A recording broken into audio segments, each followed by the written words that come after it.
des graines de digel. Alors on sait que ça améliore de nombreux paramètres métaboliques. Un quart de cuillère à café par jour, eh bien permet là encore de perdre 2 à 3 kilos en 12 semaines. L'ail, c'est un anti-inflammatoire, c'est un anti-infectieux. Effet coupe-faim, réduit le tour de taille aussi. Mettez des épices dans votre vie. AVS avec Philippe Robichon. AVS à votre silhouette ce matin, je reçois le docteur Jimmy Mohamed. Bonjour et bienvenue Doc. Bonjour Philippe, merci de l'invitation. Médecin généraliste, vous vous êtes en quelques années imposé comme un visage familier des Français. C'est gentil. À la télévision, à la radio. Et vous êtes là pour nous parler de votre nouveau livre, Comme vous n'aimez pas les contraintes. Ça s'appelle Zéro contrainte pour maigrir chez Flammarion. 39 astuces pour perdre du poids. Et la légende dit, parce qu'il y a une légende, que vous l'avez écrit debout. Alors oui, effectivement, je l'ai écrit debout, en tout cas le moins souvent assis. Car on a tendance à l'oublier, c'est que lorsqu'on est assis, eh bien on est sédentaire. Et la sédentarité, c'est peut-être le début du surpoids. Et en général, tout ce qu'on peut faire assis, en réalité, on peut le faire debout. Et donc, si vous êtes en mouvement en permanence, si vous êtes debout, eh bien vous brûlez 2 à 3 fois plus de calories. Donc déjà, le premier astuce du quotidien toute simple, qui coûte rien, pas d'effort, c'est de vous mettre debout lorsque vous avez une tâche toute simple à faire. Donc c'est vrai. Donc c'est vrai. Un livre destiné à ceux qui ont du mal à perdre du poids. Et comme vous parlez bien anglais, comment est-ce qu'on dit foutu pour foutu en anglais? Ah oui, foutu pour foutu, je peux le dire ou pas? Oui. What the hell? Ah ouais, je sais pas que ça voulait dire foutu pour foutu. Genre, et puis, what the hell, c'est... Et puis, allez au diable, what the hell, mais la traduction, c'est foutu pour foutu. Bien. J'ai appris des choses. Hein. Alors, si vous voulez mincir, faut manger des pruneaux, c'est riche en fibres. Vous rajoutez de la graine de lin et vous prenez du zinc. Eh ben, on a à peu près tout, ou des ampoules de chrome, ça marche aussi. C'est vrai, le chrome, très important, le chrome. Vous n'aimez pas les compléments alimentaires, mais pour le chrome, vous faites une exception. Pourquoi? Oui, de façon ponctuelle. Alors c'est vrai que quand on parle de compléments alimentaires, on oublie que c'est en complément d'une alimentation. Et souvent, on veut essayer de trouver des gélules miracles, alors que finalement, la nature nous offre des choses toutes simples, des fruits et des légumes. En revanche, le chrome, c'est un oligo-élément qui est indispensable au bon fonctionnement de notre métabolisme. Glucidique, lipidique, et aussi c'est un régulateur de la glycémie, c'est-à-dire du taux de sucre. Et on s'est aperçu que le chrome pouvait améliorer le contrôle du taux de sucre, notamment chez des diabétiques. Mais en plus de ça, étant donné que ça va lisser, c'est-à-dire que vous allez avoir moins de pics de glycémie, eh bien une ampoule de chrome le soir pourra réguler les fringales nocturnes. Donc un conseil très simple qu'on peut utiliser durant quelques semaines. L'idée, c'est de changer d'habitude. C'est pas de le prendre toute la vie.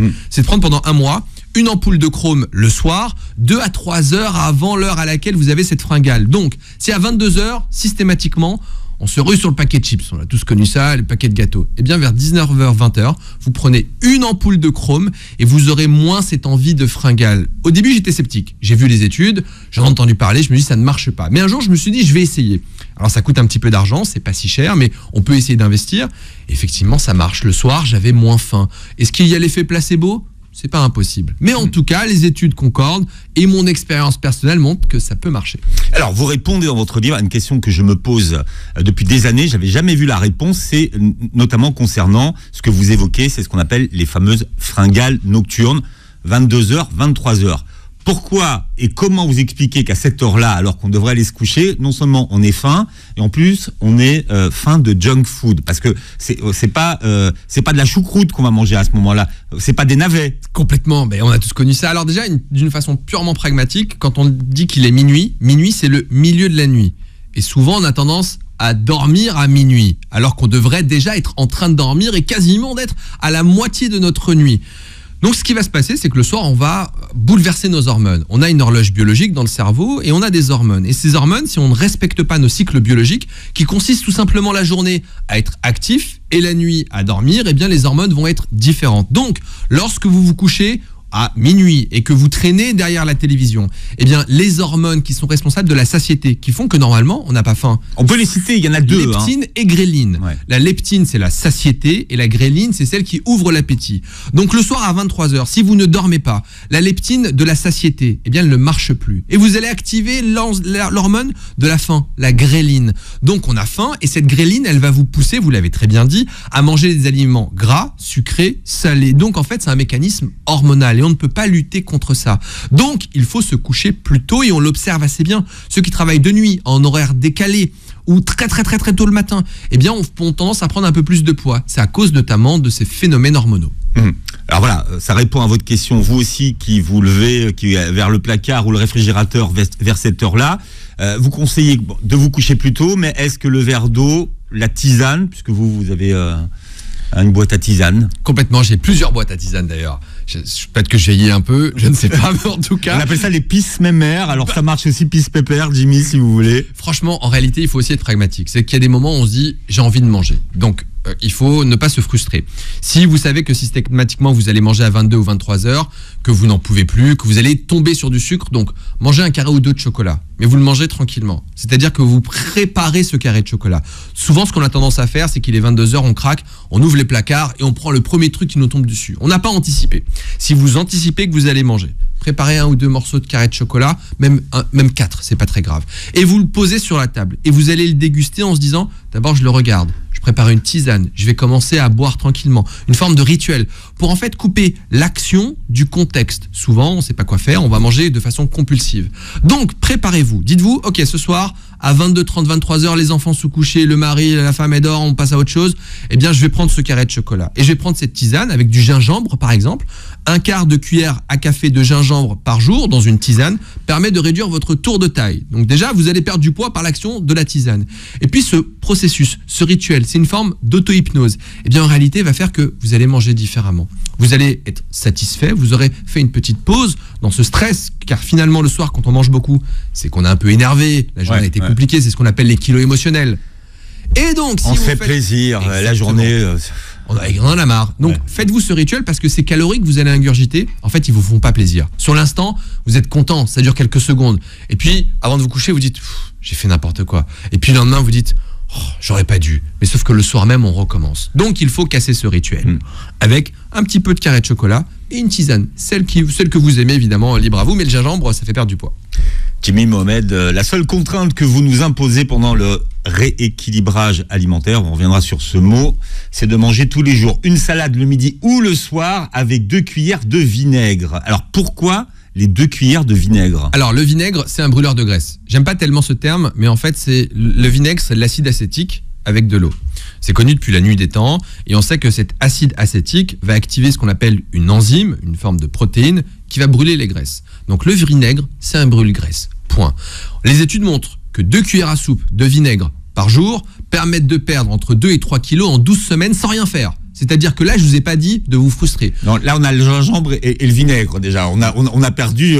exactement, voilà. Du tour de taille, et on a perdu du poids sans rien faire. Mais ce que les gens ont tendance à faire, c'est de prendre ce vinaigre comme un sirop. Allez, je vais prendre ma cuillère de vinaigre et je vais la manger. Ça, c'est absurde parce que, la vie n'est pas faite de ça. On ne doit pas manger c'est pas bon, ça. C'est pas bon. Pour le coup, c'est vraiment pas bon. C'est pas bon. Ouais. Vous risquez des brûlures d'estomac, du reflux, et puis vous risquez d'abîmer l'émail de vos dents. Donc, plutôt que de faire n'importe quoi, si on se disait que cette cuillère de vinaigre, on allait la mettre dans une salade, de ce que vous voulez. Donc, si vous commencez tous vos repas systématiquement par de la salade, ou des tomates, ou des concombres, ou des carottes, ce que vous voulez comme crudité, et que vous mettez ces cuillères de vinaigre le midi et le soir, eh bien vous allez perdre du poids, et même très certainement plus que les 3 kilos dont je vous ai parlé, puisque lorsque vous allez manger de la salade, vous allez prendre des fibres, et ces fibres ont un effet coupe-faim. Ça veut dire que sur la suite du repas, vous allez manger un peu moins de pâtes, un peu moins de riz, un peu moins de protéines, et donc vous allez avoir une meilleure satiété, et donc vous allez indirectement perdre aussi du poids. En fait, c'est gagnant-gagnant. Donc si tous les jours on faisait entrée, plat et dessert, et pas simplement plat-dessert, parce qu'on culpabilise, on se dit il faut que je fasse le choix, sauf que non, faites entrée, une vraie entrée, un vrai plat et un dessert, parce qu'on a aussi besoin de sucre, on ne peut pas lutter contre ça. Alors, là, ce qui nous arrange, c'est qu'en plus sur la salade, on peut rajouter des graines de nigel, Abba Saouda pour les puristes, hein. Ça guérit de tout sauf de la mort. Donc, mais moi je connaissais pas les vertus finalement de la nigel sur le poids. Complètement. Alors c'est vrai que vous l'avez dit, Abba Saouda, on dit que ça guérit, vous l'avez dit, de tout sauf de la mort. Et on a trouvé aussi de l'huile de nigel, des graines de nigel dans le cercueil de Toutankhamon. Donc déjà à l'époque, les pharaons avaient compris que c'était finalement une graine un peu particulière. On appelle ça aussi le cumin noir. Alors on sait que ça améliore de nombreux paramètres métaboliques. Que ça va améliorer le cholestérol, que ça peut améliorer les chiffres de tension artérielle et un diabète. À l'inverse, attention. Si jamais vous avez un traitement, n'arrêtez pas tout en disant je vais le remplacer par du nigel. Mais on s'est rendu compte que 1/4 de cuillère à café par jour Donc c'est quelques centimes, un quart de cuillère à café. C'est pas grand-chose. Eh bien, permet là encore de perdre 2 à 3 kilos en 12 semaines. Parce que ça a un effet coupe-faim, c'est ça? C'est notamment l'effet secondaire. Alors ça améliore les paramètres métaboliques, mais l'effet secondaire de l'huile de nigel et de la graine de nigel, c'est que c'est un effet coupe-faim. Alors souvent on me demande mais comment le prendre? Parce que la graine de nigel telle qu'elle, la posologie, c'est compliqué. Ça pique là dans la gorge. Eh ben, vous la mettez dans la salade.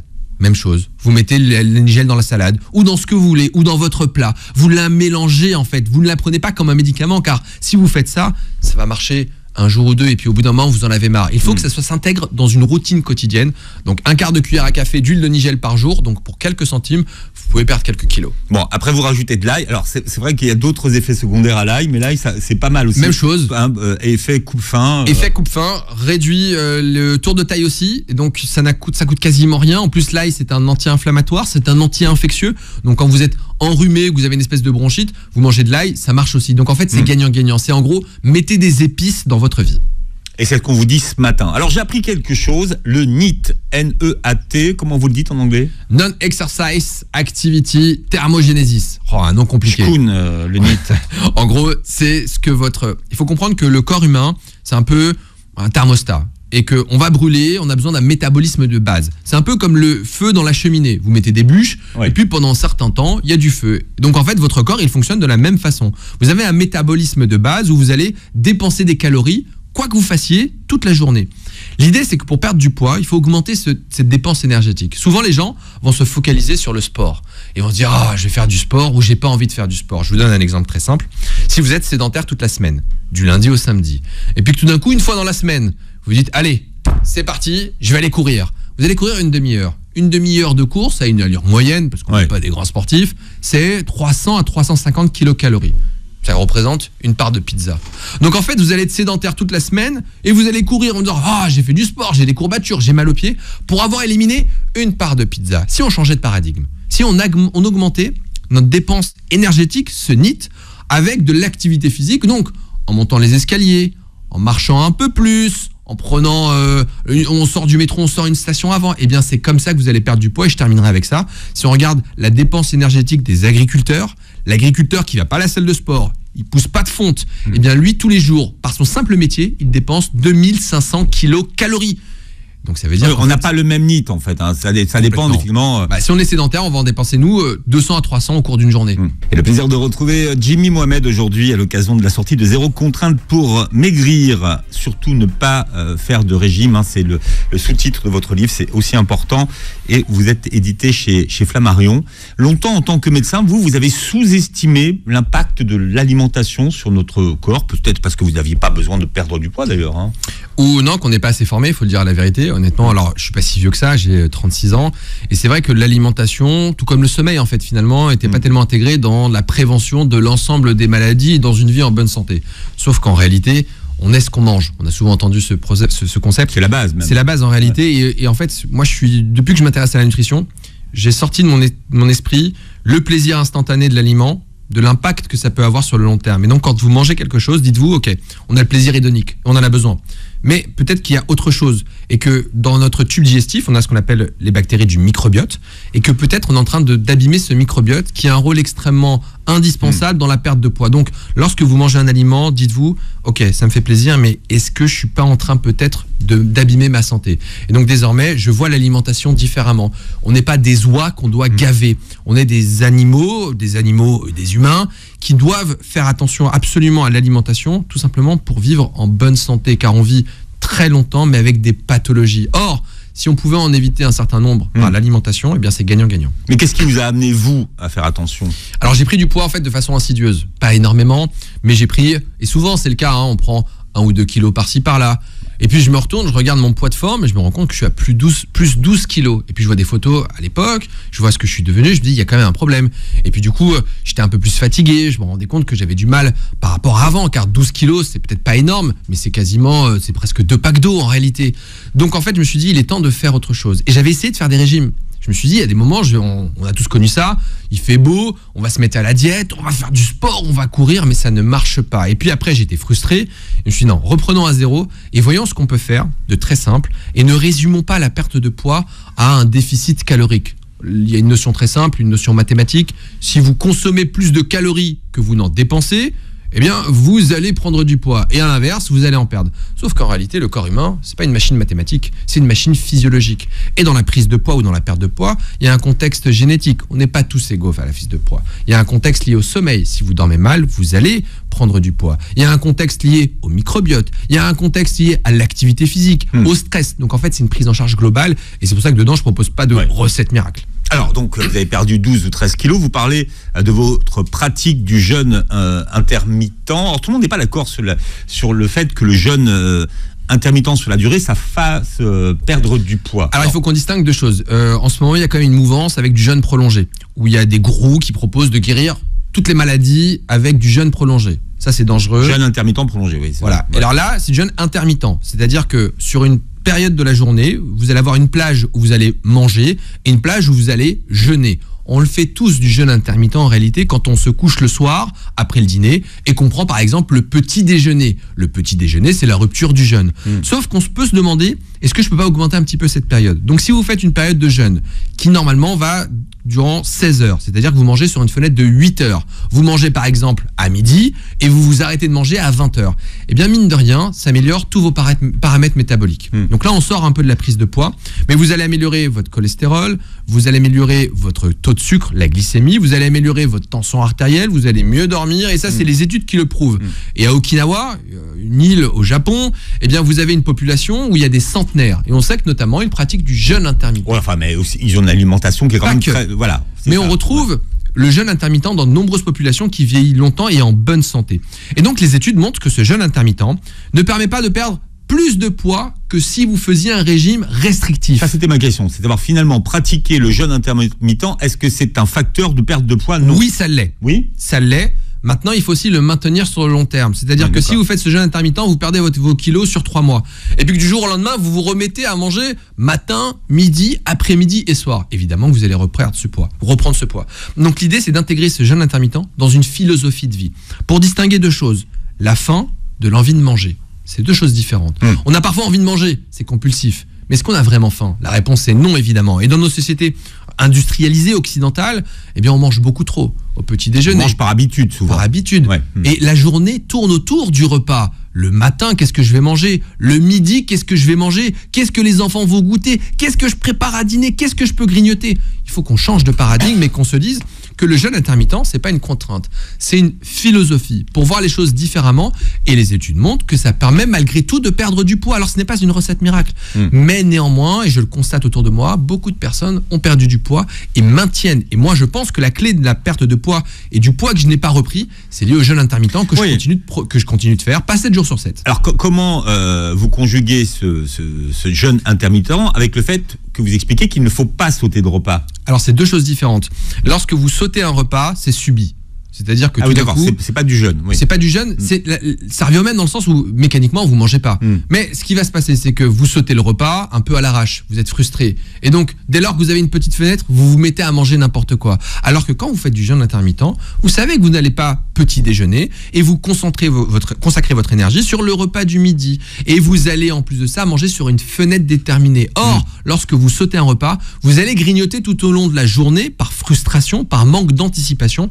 Vous ne mettez jamais votre tube digestif au repos et donc ça ne marche pas. Et donc c'est deux philosophies totalement différentes. Donc un conseil tout simple, plutôt que de manger un sandwich qui ne sert à rien le midi parce que vous vous dites j'ai pas le temps, eh bien si vous sautez ce repas mais que si vous ne sautez pas ce repas et vous faites du jeûne intermittent, eh bien vous allez perdre du poids sans avoir mangé les calories qui sont inutiles. Alors vous expliquez que le matin, pas de petit déjeuner sauf en vacances. Complètement, c'est une petit déjeuner pas. C'est pas obligatoire. Mais pour moi, il y a une idée que finalement, si on veut perdre du poids, le repas le plus important, c'est le petit déjeuner. Alors c'est vrai que les nutritionnistes disent un peu, voilà, chacun a sa philosophie. Ouais. D'une façon purement pragmatique, les seules personnes qui doivent prendre un petit déjeuner, ce sont les enfants.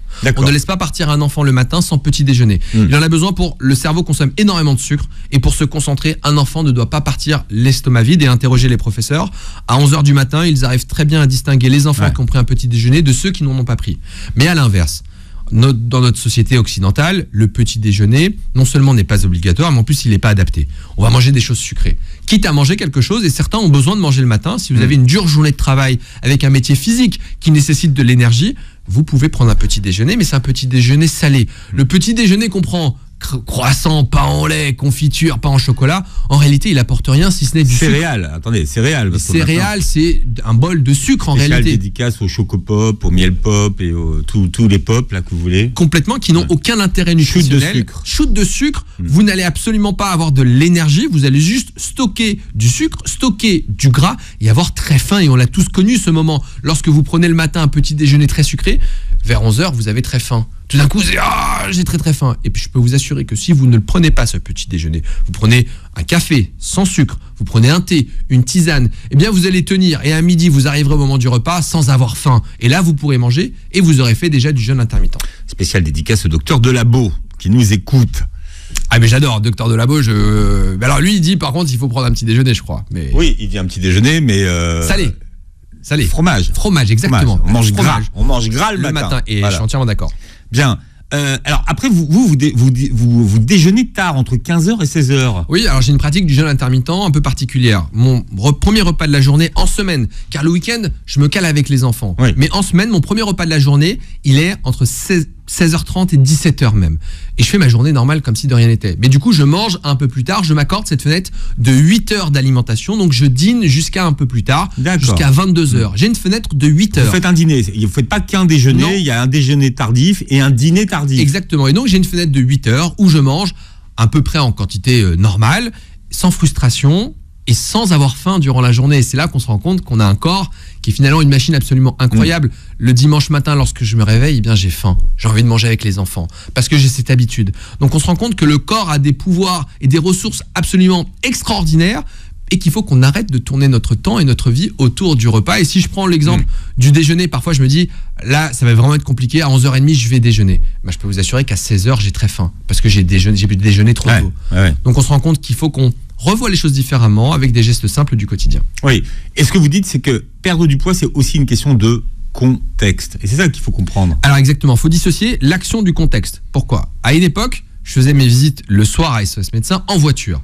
Et comme je m'ennuyais, et comme des fois ça m'agaçait les bouchons, eh bien j'avais toujours à côté de moi des bonbons, des chips, des gâteaux qui ont contribué à ma prise de poids. Et systématiquement, mes visites, lorsque j'étais en voiture, j'avais toujours un paquet de gâteaux. Parce qu'il y avait ce contexte qui était associé à l'action. Pour vous donner un exemple tout simple, lorsque vous allez au cinéma, vous allez manger des pop-corn. Et on a fait une étude assez rigolote où on a donné à des gens des pop-corn rassis, pas bons. Eh bien, ils les mangent quand même, ces pop-corn. Pourquoi ? Car au cinéma, c'est le pop-corn. J'ai discuté avec une maman, elle m'explique effectivement le soir à 18h, lorsqu'elle fait les devoirs avec ses enfants, comme c'est un peu énervant ce moment des devoirs, eh bien elle grignote, car elle fait ça dans la cuisine. Donc je lui propose une chose toute simple, au lieu de faire les devoirs dans la cuisine, allez dans la chambre, si vous le pouvez, eh bien vous n'aurez pas accès à tous ces trucs. Et donc vous allez dissocier le contexte de l'action. Et c'est comme ça qu'on peut essayer non pas de tricher, mais de changer de paradigme. Ça nous arrange bien. Zéro contrainte pour maigrir, le dernier livre de Jimmy Mohamed qui est avec nous ce matin aux éditions Flammarion. Et effectivement, il faut pas de contrainte. Et vous dites que finalement, quand on parle de nutrition, tout ce qui est radical conduit à l'échec. C'est une évidence. Monodiète, enfin voilà. Tout. On l'a tous testé un jour, à un moment, on se dit allez, du jour au lendemain, ça y est. J'arrête tout, j'arrête de fumer, je fais du sport, j'arrête le sucre, je mange mieux. Et en fait, on va tenir combien de temps ? 1 semaine, 2 semaines, 3 semaines, et vous allez craquer. Et dès lors que vous allez craquer, vous allez reprendre les mauvaises habitudes et vous allez reprendre du poids. On a dans des études, on s'est intéressé à des personnes à qui on a demandé de changer un seul comportement. On a demandé à des gens de soit pratiquer de l'activité physique à une heure donnée, soit de manger un fruit. La contrainte n'est pas extraordinaire, d'accord ? Soit vous faites du sport, soit vous mangez un fruit. Eh bien, on s'est rendu compte dans cette étude que pour changer une seule habitude, les participants, il y en avait 100, eh bien, ont mis entre 10 et 250 jours. Ça veut dire que pour changer une seule habitude, il fallait en moyenne 66 jours, alors qu'on dit traditionnellement qu'il faut 21 jours. On disait avant que c'était 21 jours, mais c'est revu. Ouais. Ça s'est revu, mais tout ça, c'est pour dire que c'est une seule habitude. Alors, imaginez toutes les habitudes qu'on a eues au cours de notre vie, qu'on a accumulées. Pourquoi est-ce qu'on devrait tout changer de façon radicale ? Et ça ne marche pas. Donc, faites des changements simples du quotidien. À chaque jour suffit sa peine en quelque sorte. Ce sont les changements minimes dans notre vie qui font maigrir durablement. Complètement, parce que l'objectif, c'est de maintenir la perte de poids. Quand on s'intéresse au régime et qu'on regarde quelles sont les méthodes, la plupart du temps, ils vont faire des études et publier les choses sur 3 à 6 mois. Parce que 3 à 6 mois, ça marche toujours. C'est ce qu'on arrive tous à maintenir en gros. Mais il n'y a quasiment aucune étude, et il n'y en a pas, qui montre qu'un régime marche au-delà d'1 an. Pourquoi ? Parce que les gens retrouvent une habitude alimentaire normale. Et si on regarde sur le long terme, parmi ceux qui ont perdu du poids, seul 1 sur 5 arrivera à maintenir cette perte de poids. Ça veut donc dire que 4 sur 5 vont échouer. Pourquoi ? Car les régimes sont faits de frustration. Et c'est pour ça qu'on parle de rééquilibrage alimentaire. Alors dit comme ça, oh, c'est quoi ce concept un peu de bobo, rééquilibrage alimentaire? Mais en fait, c'est de voir l'alimentation d'une façon différente, avec des changements simples du quotidien qu'on pourra appliquer et mettre en œuvre sur le long terme, tout en se faisant plaisir. Souvent, on a tendance à se focaliser sur le repas où on a déconné. Le vendredi soir, le samedi soir, oh là, vraiment, j'aurais pas dû. Si, vous aviez raison, vous pouvez vous faire plaisir. Car si vous consacrez toute votre énergie à faire attention aux 2 à 3 autres repas que vous allez prendre par jour, à la fin de la semaine, c'est 14 à 21 repas, plutôt que de vous obséder sur le vendredi ou le samedi, eh bien là, vous allez perdre du poids. En revanche, 2 repas consécutifs ou 2 jours de suite où vous mangez n'importe quoi, ça devient une habitude. Donc une fois dans la semaine, acceptez de ne pas compter, de ne pas regarder. Et si les 6 autres jours de la semaine, vous avez fait en sorte de manger correctement, eh bien vous allez perdre du poids et sur le long terme, tout en se faisant plaisir. On est invité avec des amis, on mange, on se fait plaisir. On dit pas, ah non, je suis au régime, je fais attention, parce que vous aurez toujours quelqu'un pour vous dire, mais non, mais t'es très bien comme ça. Oh, ça doit être difficile. Vous allez rentrer, vous allez craquer, et puis 2 jours après, vous allez remanger comme si de rien n'était. Soyez indulgent avec vous-même, soyez patient, et c'est comme ça qu'on arrivera à perdre du poids. Un chiffre très simple qu'on donne et que les nutritionnistes donnent, il paraît très peu important, mais à 6 mois, il faut avoir pour objectif de perdre 5% de son poids. 5%, ça correspond à quoi? Quand vous faites 80 kilos, eh bien c'est 4 kilos. Donc c'est très peu. Mais c'est que comme ça que vous allez réussir à perdre du poids sur le long terme, en étant patient et indulgent avec vous-même, tout en gardant dans un coin de la tête qu'on n'est pas tous égaux. Si on prend l'exemple des femmes, une femme au cours de sa vie va subir des bouleversements hormonaux. La puberté, elle va être enceinte, parfois avoir des enfants, il y a le postpartum, parfois avoir une contraception hormonale, et puis il y a les ménopauses. Toutes ces périodes de la vie où le cycle de la femme va perturber la prise alimentaire ou la prise de poids ou la perte de poids. Donc soyons indulgents avec nous-mêmes, et puis nous aussi les hommes, il faut aussi être lucide en se disant peut-être qu'on fera pas le poids qu'on faisait quand on avait 20 ans. Cristiano Ronaldo, il va finir par arrêter sa carrière. Non. Si, un jour ou l'autre. Non. Mais il a 37 ou 38 ans. Il y en a un exemple. Mais c'est Zizou. Oui, alors Zizou, mais il a arrêté sa carrière de sportif de haut niveau parce que le corps change. Oui, mais il a pas pris un gramme. Zizou, il s'entraîne, il continue très certainement de faire attention. Alors, c'est vrai que tous ceux qui se sont arrêtés ont pris du poids, mais Zizou, parce que très certainement, il continue d'entretenir ça. C'est le yoga. Alors, c'est possible aussi. Le yoga est un vrai sport, en fait. Ouais. Le yoga, on peut avoir un côté méprisant, mais il y a du renforcement musculaire, il y a du contrôle de soi, il y a aussi le côté de la gestion de la frustration et la gestion du stress. Lorsque vous êtes stressé, le soir, vous allez manger plus. Donc Zizou, il a une forme parfaite, peut-être parce qu'il s'entretient un peu aussi. Oui, je pense qu'il a quelqu'un à la maison qui lui fait une assiette équilibrée et qui l'envoie courir quand il a trop mangé. Est-ce que le secret, Jimmy Mohamed, c'est d'être accompagné? Oui, je pense évidemment.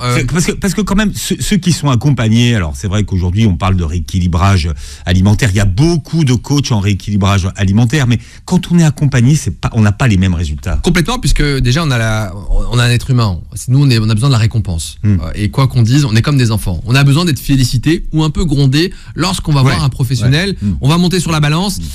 Ah, ça n'a pas marché. On va se dire, j'aurais peut-être dû faire attention. Et à l'inverse, quand ça marche, il y a un renforcement positif. Donc l'accompagnement, c'est la clé du maintien du poids, de la perte de poids sur le long terme. Cet accompagnement, moi je vous le recommande quand vous en avez les moyens, et c'est pas possible, avec un professionnel. Mais les études montrent que quand on est aussi dans un groupe de parole, un groupe de soutien, une association, où tous ensemble, vous allez refaire attention à ce que vous mangez, vous motiver ensemble, eh bien la perte de poids est plus facile et le maintien dans le temps. Et les études montrent que c'est une des clés de la réussite, c'est de se peser régulièrement, donc de faire attention. Alors attendez, régulièrement, qu'est-ce que vous appelez régulièrement en matière de pesage? Toutes les 15 jours ou tous les mois. Oui, c'est pas très régulier. Ça reste quand même un petit contrôle. Et dans les études, on montre que ceux qui font attention un petit peu à leur poids, en le contrôlant une fois par mois, pour regarder, moi régulièrement, une fois par mois, je dis tiens, effectivement, je suis à plus 1 kg, c'est pas très grave, je m'en inquiète pas. Ah tiens, là, je suis à plus 2,5. Peut-être que, effectivement, quand je regarde en arrière, le mois dernier, j'ai peut-être commis des choses que je n'aurais pas dû faire ou que je n'avais pas l'habitude de faire. Et je me dis, tiens, le mois prochain, je fais attention. Et puis, je vais redescendre tranquillement. Et ça m'évite de faire, justement, ces kilos que j'ai pris au fur et à mesure. Donc, contrôlez votre poids progressivement, car le poids qu'on prend, on le prend sur des années, sans s'en rendre compte. Oui, mais même 1 kilo par an en 10 ans, ça fait 10 kilos. Exactement. Tu regardes les photos après, tu dis, et ces 10 années, elles passent très très vite. 1 kilo, c'est pas beaucoup sur une année. Exactement. Mais au bout de 10 ans, vous l'avez dit, c'est 10 kilos et 10 kilos. Vous basculez du poids normal au surpoids, puis du surpoids à l'obésité. Et puis après, c'est un cercle vicieux. Vous dites quelque chose qui est assez intéressant, et là aussi je ne l'ai pas souvent lu, c'est que c'est bien d'entamer une démarche de rééquilibrage alimentaire en couple.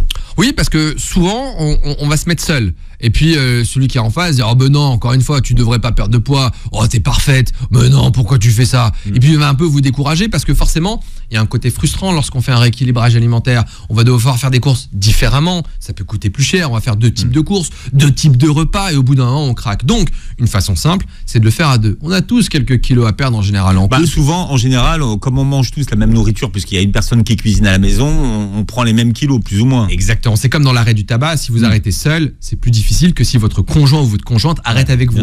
Donc, arrêtez de manger, je vais pas dire n'importe quoi, mais essayez de manger un peu mieux ensemble. Et on peut aussi inclure les enfants, puisqu'on se rend compte qu'on a du surpoids et de l'obésité chez les enfants de plus en plus précoces, avec notamment l'épidémie de Covid qui fait qu'on a été à la maison. Et donc, on peut aussi intégrer les enfants, non pas à faire de régime, car les enfants ne doivent pas faire de régime, mais à manger différemment, à dormir un peu mieux, à faire de la méditation, à sortir, à faire des vrais repas à table, pas derrière la télévision, puisque l'être humain n'est pas fait pour faire 2 choses, à la fois manger... Oui, ça vous arrange parce que vous êtes plus le soir à l'heure du dîner à la télé.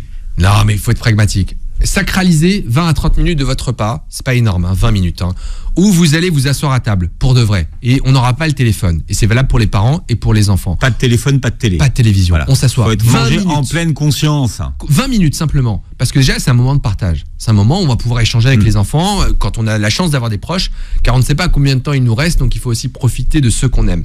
Et puis en plus de ça, la leptine dont on a parlé tout à l'heure, qui est l'hormone de la satiété, elle arrive au bout de 20 à 30 minutes. Donc en réalité, si vous voulez manger moins, il faut manger plus espacé dans le temps. C'est pour ça qu'on recommande par exemple de manger des soupes. Parce que la soupe, vous allez la manger chaude, ça va prendre du temps et vous allez commencer à avoir de la satiété. Mais la soupe, vous la mâchez pas, Jimmy. On la mâche pas, effectivement. Quand on parle de smoothie, de jus d'orange, c'est des calories inutiles. Du sucre. La soupe, elle va directement dans l'estomac. Elle va dans l'estomac, mais comme elle est chaude, vous allez la manger progressivement. Ah oui, c'est pour ça qu'il faut qu'elle soit chaude. Et exactement. La soupe chaude, un gazpacho que vous allez prendre, une soupe de tomate, vous l'avalez, ça n'aura pas le même effet qu'une soupe chaude que vous allez déguster parce qu'elle est bouillante. Ah, je vais attendre un petit peu, je me suis brûlé la langue, je vais être patient. Eh bien, cette patience, on ne l'a pas quand on mange. On gobe de façon compulsive. Donc la soupe, c'est un bon élément pour débuter un repas. Ça ne remplace pas un repas. Attention, souvent les gens le soir veulent se contenter d'une soupe. Ça ne suffit pas. Vous allez avoir faim et il faut retenir d'une façon générale que vous ne devez pas quitter un repas, quitter la table en ayant faim. C'est la meilleure façon, 2 à 3 heures après, de manger n'importe quoi et de prendre des calories totalement inutiles. C'est quoi une assiette équilibrée pour vous, si on vous pose la question? Alors une assiette équilibrée, c'est celle qui va contenir beaucoup de fibres. Les fibres, en fait... Alors les fibres, justement, tout le monde sait ce que c'est, surtout quand ça concerne le téléphone. C'est vrai, effectivement, c'est vrai qu'on parle de fibres et d'ADSL, mais on oublie que c'est quelque chose d'extraordinaire. Alors les fibres, c'est un élément d'un aliment végétal. On n'en trouve donc pas dans la viande, pas dans les poissons, qui ne va pas être digéré par notre côlon. Ça veut dire que quand vous mangez des fibres contenues dans des lentilles, dans des pois chiches, dans des haricots, eh bien ça arrive au niveau du côlon gauche. Et à cet endroit-là... Haricots blancs. Haricots blancs, exactement. À cet endroit-là, il se passe quelque chose d'extraordinaire. C'est que dans notre tube digestif, on a des bactéries du microbiote qui vont se nourrir de ces fibres et qui vont créer un nouveau composant qui va aller dans le cerveau et qui va envoyer un puissant message de satiété. Donc lorsque vous mangez des fibres, eh bien vous allez avoir l'effet deuxième repas. Donc les fibres que vous allez consommer le soir vont être responsables de la satiété du matin. Ce qu'il faut expliquer, c'est que les fibres ne sont pas digérées au même endroit. Exactement, elles ne sont pas digérées au même endroit, elles vont agir comme prébiotiques. Et donc ces fibres, elles permettent de perdre du poids dans une expérience incroyable. On a proposé à des gens dans 2 groupes, soit un de manger 150 grammes le soir de haricots blancs ou de lentilles, et dans un autre groupe de manger 500 kilocalories de moins. Et bien on s'est rendu compte que le groupe qui a mangé des fibres a beaucoup perdu... plus pété. Ouais, alors c'est vrai qu'il peut y avoir des gaz, voilà. Mais il a perdu plus de poids que le groupe qui s'est restreint. Il est donc possible de manger plus et de perdre du poids, mais de manger différemment.